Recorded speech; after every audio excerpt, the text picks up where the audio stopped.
Hello అండి. తక్కువ income ఉన్నా కూడా అప్పుల్ని ఎలా తీర్చుకోవచ్చు? కొంతమంది తక్కువ ఇన్కమ్ లేకపోయినా కూడా ఎక్కువ ఇన్కమ్ ఉన్నా కూడా అప్పులు చేస్తూ ఉంటారు, తీర్చలేక సతమతం అవుతూ ఉంటారు.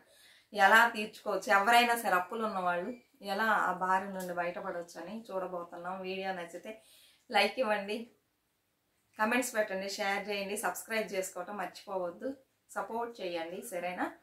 ఇప్పుడు చూద్దాం వీడియో. ఏమంటే కొంతమంది తక్కువ సంపాదన చాలక పాపం అప్పులు చేస్తూ ఉంటారు.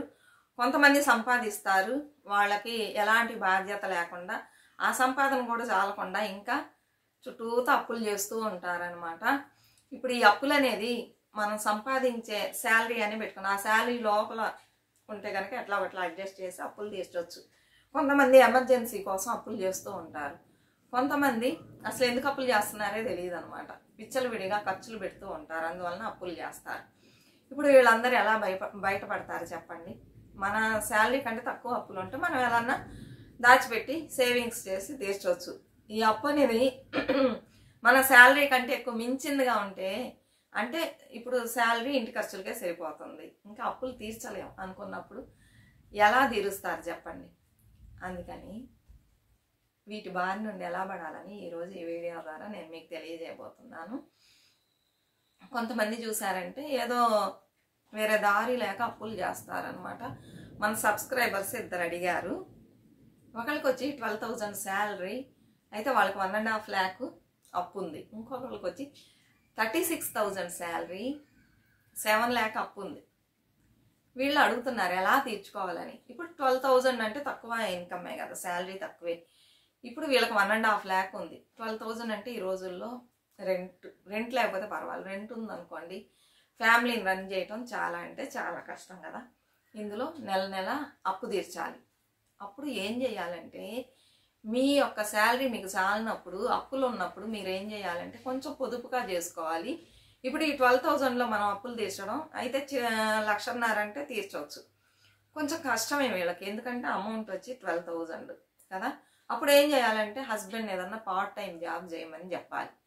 చెప్తే కొంచెం ఇన్కమ్ పెరిగిద్ది కదా. ఒక 5,000 ఎంతో వచ్చింది అనుకోండి, నెల కట్టేయచ్చు. కడితే కొంచెం తీరిపోయిద్ది. అలా లేదనుకోండి ఇంట్లో ఉన్న వాళ్ళు పని చేయాలి. అప్పులు ఉన్నప్పుడు మగవాడు ఒక్కడే సంపాదించి తీర్చాలంటే కష్టం కదా. మనం ఊరికే కూర్చొని, అంటే మీ గురించి చెప్పట్లా, మామూలు జనరల్గా చెప్తున్నా, అలా కూర్చొని టయాన్ని వేస్ట్ చేసే కంటే మన వల్ల అయింది ఒక 10,000 సంపాదించవచ్చు. ఒక 10,000 సంపాదించామనుకోండి, ఇప్పుడు హస్బెండ్ వచ్చేసి ఫ్యామిలీని చూసుకుంటే మనం వచ్చి ఈ 10,000ని నెలకి 10,000 ఇచ్చామనుకోండి, అయిపోతుంది కదా. ఒక 1.5 year లోపలే అయిపోతుంది, గబగబా అయిపోయింది. అయిపోయినప్పుడు ఆ తర్వాత మనం ఈ 10,000ని సేవింగ్స్లో కూడా వేసుకోవచ్చు. అలానే మనం ఏం చేయాలి, కొంతమంది అంటారు మాకు అప్పులు ఉన్నాయి, మేము ఎలా సేవింగ్స్ చేయాలి, సేవింగ్స్ గురించి చెప్పండి అంటారు. అప్పులు ఉన్నప్పుడు సేవింగ్స్ ఎలా చేస్తాం చెప్పండి? వడ్డీలు కడుతూ ఉంటాం. వడ్డీలు కడతామా, సేవింగ్స్ చేస్తామని చెప్పండి? అదొక పెద్ద భారం, తలనొప్పి కూడా. అప్పులు ఉంటే మనకు నిద్ర వచ్చిద్దా? నిద్ర రాదు.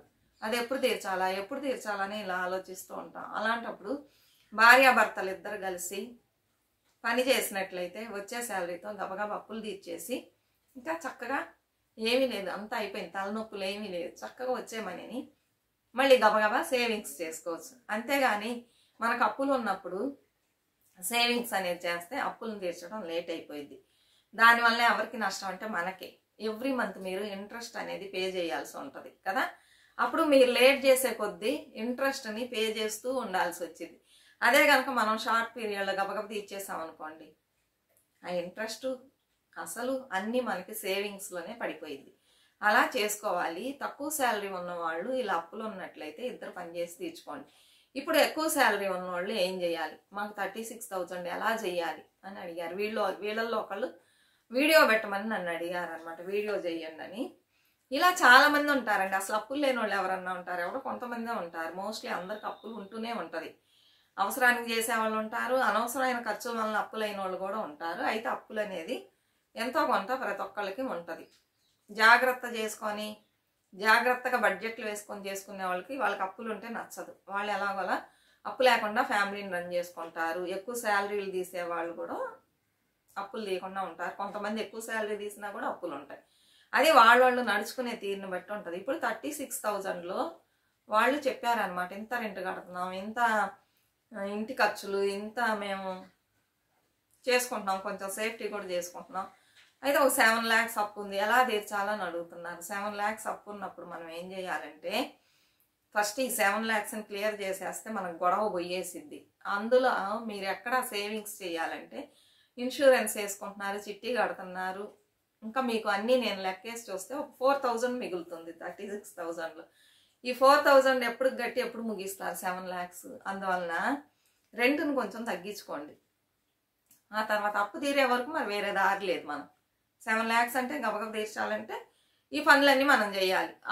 అప్పుడు రెంట్ను తగ్గించుకోవాలి, ఇంటి ఖర్చులు కూడా కొంచెం షార్ట్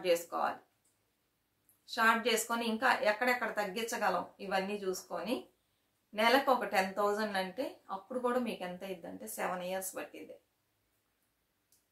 10,000 అంటే ఎవ్రీ ఇయర్ 1,20,000 కడతాం. ఆ లెక్క ప్రకారం చూడండి, మీకు 6.5 years పైనే పట్టింది. ఇన్ని రోజులు ఎక్కడ కడతాం కదా. దానికి కూడా నేను చెప్పేది ఇదే అనమాట.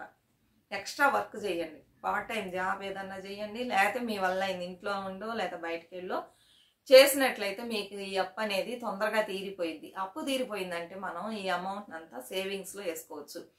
కొంతమంది ఏం చేస్తారంటే చిల్లరగా అక్కడక్కడ పెట్టుకొని ఉంటారు.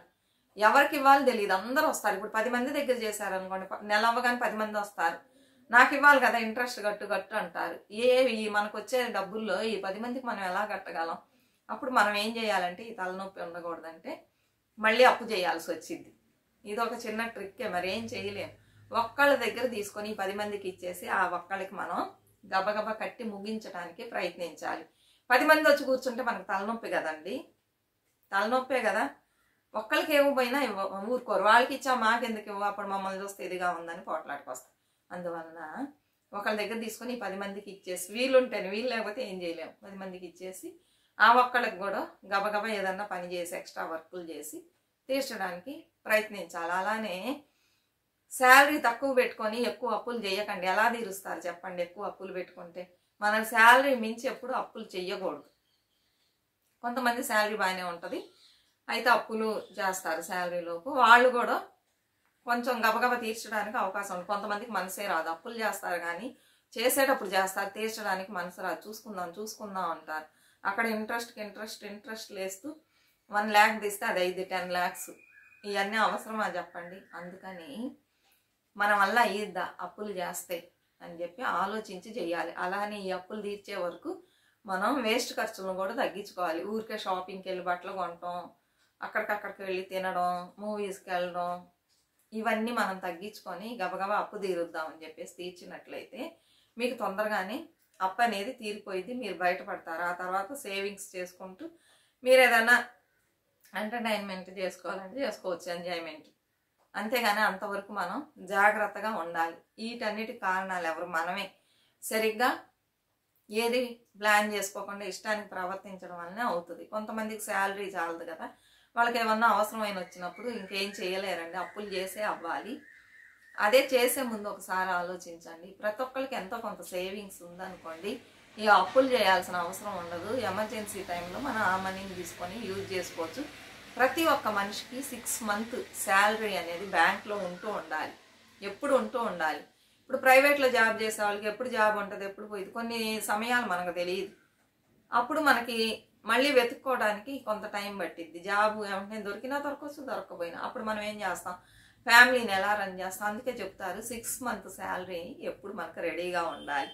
ఈ 6 month లోపల మనకి ఏదో జాబ్ దొరికింది, అలా ఉండాలి. అలా లేని పరిస్థితుల్లో ఇంట్లో ఉన్న వాళ్ళందరూ తలా ఒక పని చేస్తేనే ఆ ఫ్యామిలీని మంచిగా రన్ చేయగలం. తక్కువ శాలరీ ఉన్నవాళ్ళు అలానే కూర్చోకండి. మీ వలన పనులు మీరు చేసేసి చక్కగా అప్పు తీర్చుకొని మీ ఫ్యామిలీని ఇంకొంచెం పైకి తీసుకెళ్ళడానికి ప్రయత్నించండి. ఇదే ఈరోజు వీడియో. నచ్చినట్లయితే సపోర్ట్ చేయండి, ఆ తర్వాత మీ ఇష్టం. సరేనా? మీకు నచ్చితేనే కదా సపోర్ట్ చేస్తారు. అవన్నీ మీ చేతుల్లో ఉన్నాయి. నేను పెట్టాల్సింది పెట్టాను. నచ్చితే సపోర్ట్ చేయండి, లేకపోతే వదిలేసేయండి. సరేనా? మరొక మంచి వీడియోతో మళ్ళీ కలుద్దాం. అంతవరకు బాయ్ ఫ్రెండ్స్.